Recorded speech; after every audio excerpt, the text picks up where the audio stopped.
speech, we're going to be talking about the essentials you should carry in your golf bag. Obviously, first, golf balls. Can't go golfing without a golf ball. Second, you're going to need a golf club. Now, there's many different golf clubs, as everybody knows. Your main ones are your drivers, your putters, your pitching wedges. So let's talk about the difference between a pitching wedge and a 56 degree. Two different clubs. Kind of same purpose, but way different actions. One, if you're chipping up on the green from 15 yards out, you're going to be using your pitching wedge.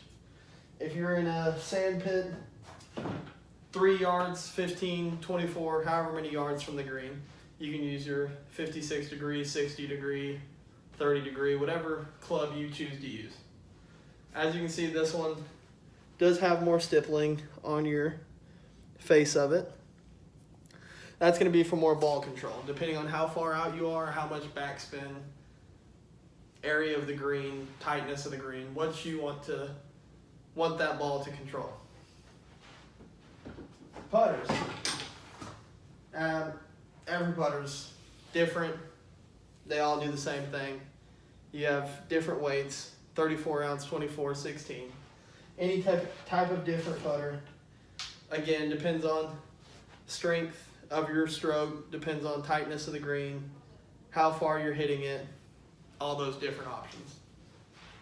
Some of your other clubs that I've talked about are are talked about, but not as commonly known for people who don't golf as much. You have a 6, 7, 8, and 9 iron. Obviously, as you can see, that does not have as much pitch as your pitching wedge or your 60 degree, anything like that. That's your 6 iron. You're going to use this most often if you are, let's say, a par 3, 168 yards. You might want to use a 6. The area depends on more loft and how far the ball will go. Obviously, your 6 iron compared to your 9 iron are two different pitches. Your 6 iron, lower, longer stroke. Your 9 iron is going to be a little bit higher, but you still want to get more distance than you would with your pitching wedge. They can be used on any hole, any area of the course, but more oftenly used on the fairways. Maybe not as close to the green, but if you were getting closer and let's say 85 yards out, you didn't want to use your pitching wedge, that's too far, but you don't want to step down to a 7 or a 6 iron, you're going to use an 8 or a 9. That's still going to get it up over those hills and up to the green, but not as far as if you were to use a hybrid club. A hybrid club is going to be your 4 hybrid, your 5 hybrid. Now that looks like a driver, but it's more solid. As you can hear, that's the difference between a driver and a hybrid. Driver, hollow, hybrid, solid. Hybrid you can use on a tee. You can tee it up for a par 4 if you want. Not really my forte, but anybody can golf different. I use a hybrid if I'm on a par 5. I'm still 185 yards out from the green. I already teed off. I'm in the fairway. Low cut grass. This would be perfect. Don't have to put it on a tee. You're still going to get a hold of that ball and get it up towards the green. And obviously you have your driver. Now I do not have a number 3 driver, as I should, but I have a number 1 driver. Your number 1 driver is your biggest driver. These are the ones you see everybody going to the driving range and just clobbering the ball with it, trying to get it out there as far as possible. Like I said, this is my number 1 driver that's going to send it the farthest. You should have a number 3 driver. I do not. Mine is broken. But if you had a number 3 driver, you'd use that more on a par 4, whereas a number 1 driver you'd want to use on a par 5. Some other small essentials you should keep in your golf bag.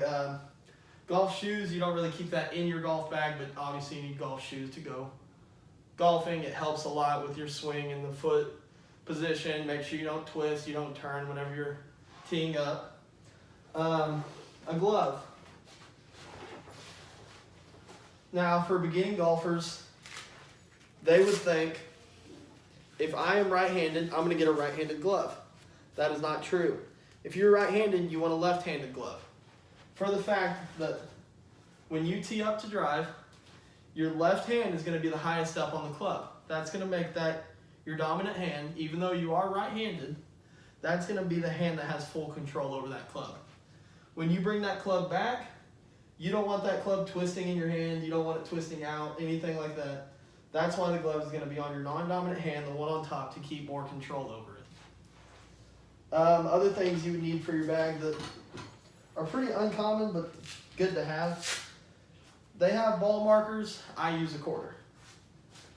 What I would use that for is if I'm on the green, if I can find it. If I'm on the green and somebody else is putting, they're further out from the hole than I am, and I don't want to get in their way, I don't want my ball to hit their ball, I'm going to grab a quarter. A quarter, what you do is pick up that ball right where your thumb is behind the ball, place your quarter, pick up your ball. Somebody else can putt. If they hit your quarter, not that big of a deal. Other thing, not a lot of people remember, chapstick.